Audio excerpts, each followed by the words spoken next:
ओडिशा आसुछंती प्रधानमंत्री सुरक्षा कड़ाकड़ी। ओडिशा गस्तरे आसिबे प्रधानमंत्री Narendra Modi.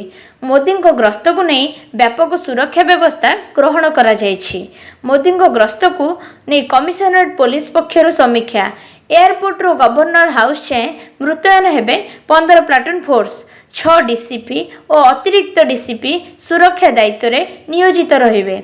10 SCP, 19 inspector, 69 SI सुरक्षा दायित्व रे रहिबे।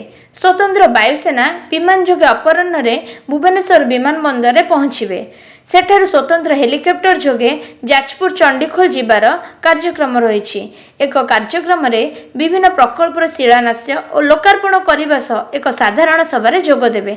सेठारु कार्यक्रम सरिबा परे प्रधानमंत्री संध्यारे भुवनेश्वर आसी विमान जोगे कोलकाता अभिमुखे यात्रा करिवे। चंडीखोल पारादीप जातीय राजपथर 8 थाकिया रास्तार शिलान्यास करिवे प्रधानमंत्री। तैल और गैस, रेलवे सड़क, परिवहन राजपथ एवं आणविक शक्ति क्षेत्र में अनेक प्रकल्पर लोकार्पण करिवार कार्यक्रम रही। पारादीप विषादनगार Indian Oil Corporation Limited mono ethylene glycol प्रकल्पर मध्य उद्घाटन करेंगे। पारादीप पश्चिमबंग हलदिया जाए 344 किलोमीटर पाइपलाइन हेब उद्घाटन। 162 kilometre बांसपाणी Daitari Tamka चकपुरा rail line दोहरीकरण उद्घाटन कार्यक्रम रही।